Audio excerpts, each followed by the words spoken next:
Welcome to SCW, the wrestling channel here on YouTube.com. Thank you for choosing the channel and choosing the video. Please subscribe right now. Leave in the comments in the comment section. Please like and share the video as well. Today's topic then on SCW, we're going to be talking about the Money in the Bank ladder match because we've had a spot vacated. That's right, Apollo Crews no longer in the match, and it seems quite a strange situation, but I kind of felt when we look at Monday Night Raw, it certainly felt storyline to me with what happened. If you haven't seen it, let's go through. The whole night was literally based around Apollo Crews. It kind of felt to a point. We're pushing him to the moon. There's been a rocket strapped to him and he's going straight to the moon. Literally, we started off at the VIP lounge with MVP bigging him up more than Rey Mysterio and Aleister Black. We got a six-man tag as a result of this when Zelina Vega and her stable interrupted. Of course, we're talking Andrade, Angel Garza and Austin Theory. They took on the three Money in the Bank competitors, Apollo Crews. We saw, of course, Aleister Black and Rey Mysterio. Apollo Crews picking up the victory for the babyfaces, actually pinning the United States champion Andrade. It led to him getting a US Championship match later in the evening. So all this point has just been pro Apollo Crews. We got to the United States Championship match, and yeah, unfortunately, he tweaked his knee in the match. Seems storytelling for me, good storytelling in a way, because you kind of felt like you felt sorry for him because you know, he tried to continue after he tweaked it after an initial moonsault from the ring apron to the floor. The knee was worked on throughout the match, and there was a point where Apollo Crews jumped off the top rope, went over Andrade, landed on his feet and just fell to the ground and was unable to continue. We saw with Charlie Caruso later on, he was on crutches and pretty much in tears. The fact that we saw that last segment tells you it's 100% storyline, and it is literally to make you feel in the long term that they're going to continue pushing Apollo Crews. And it's the right thing to do to not put him in the Money in the Bank if that is the case, because Apollo Crews at this point has actually been booked quite well in the last month and a half. And I'm surprised to say that because I don't really have, or didn't have much investment in the character. This has helped it a little bit, and I think the way that they can continue a story here, they could make a new United States champion in the next month to 2 months. But going on then, we have the Money in the Bank ladder match. Who should replace him? Well, in my opinion, there are two names that are worthy, and the first one, of course, is the guy that he competed that took him out. Andrade is a perfect candidate. He's the United States champion. He's someone that should be elevated towards the top of the card. He could be a top Hispanic star for the company as well.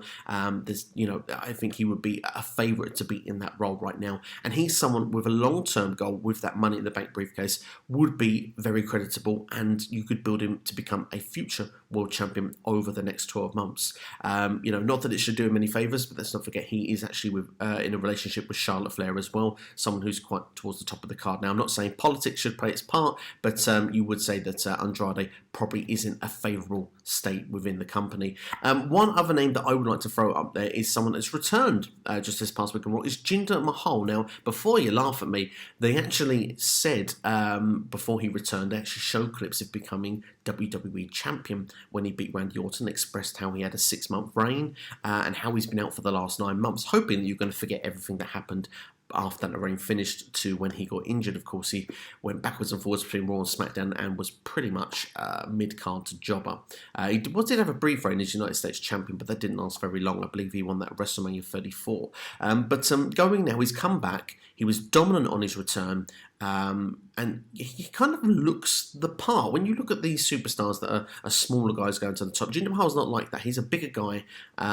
You know, say what you want about the physique, but he has got the look. And there is history with Drew McIntyre. So why not throw him in the Money in the Bank ladder match? And I mean, not saying, you know, if he's going to go in, he should win. And you've got a ready-made feud with Jinder and Drew as you go perhaps towards the summer months. Because, I mean, let's face it, I mean, Heath Slater may have been released, but I believe that they can still be used in the 3 months. And you could have a 3MB style storyline. Now, I know that would be a bit mental, really, in a way, because you wouldn't necessarily want to go over those moments of 3MB, but certainly Drew McIntyre and Jinder Mahal have gone a lot further since those days, and I imagine Drew and Jinder would love to have a program like that with each other. Whether it would have fan investment, I'm not so sure. Andrade, for me, would be the preferable choice, just purely because of the fact that, A, he wouldn't need to win the match if he was in it, but B, I think he would be a great candidate if he was to win, as someone who could actually capitalise by becoming Mr. Money in the Bank,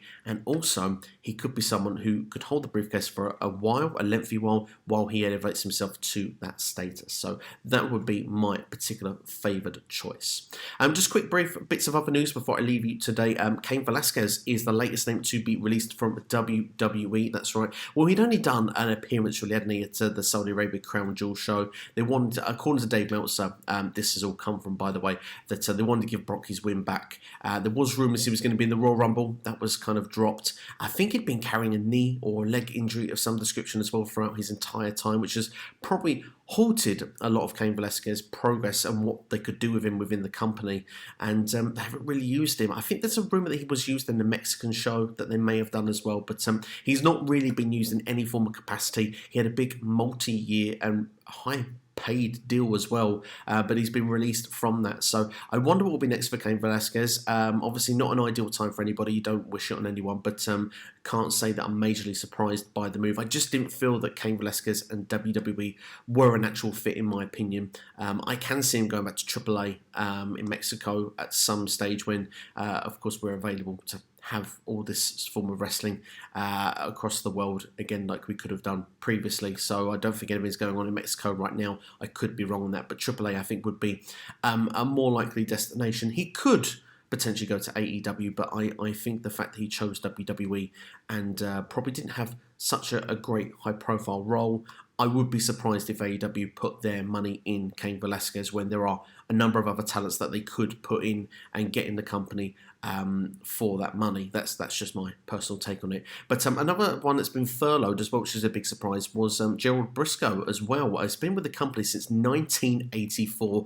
A lot of people, of course, may remember him from his wrestling days with the Briscoe brothers, with Jack Briscoe. Apparently they were involved in the sale of, I believe it was Georgia Championship Wrestling, which went to Vince McMahon at the time, which led to Vince being on TBS. And of course this is at the point where Vince McMahon was taking over territories, which led to the growth of the strength that WWE is today. And Jerry Briscoe was involved with that.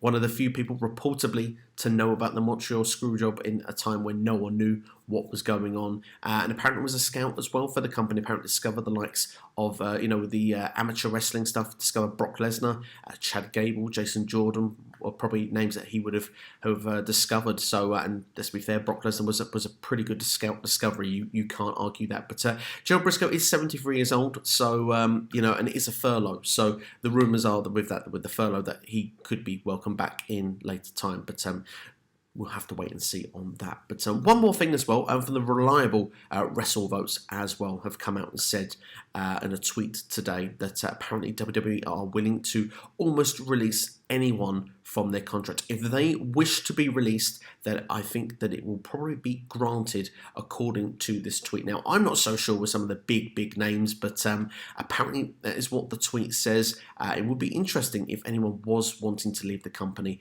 and would they do it at this stage? It's very interesting. I don't know anyone that probably would in this current climate and condition that would choose or want to leave, and I'm not so sure, I would have no idea if they would actually have the same ability to get a release if they wanted one when things went back to normal. Maybe that's when WWE would be a bit more firm on whether they were to release talents or not. But time will tell with all that, and maybe there might be more names that will be announced to be released, whether they are ones that are requested or whether they are enforced. We'll have to wait and see. But it seems that the releases are not finished at this particular stage, but I wanted to add that just towards the end of this video. But that's all from me today. Thank you for watching here on SCW, the wrestling channel.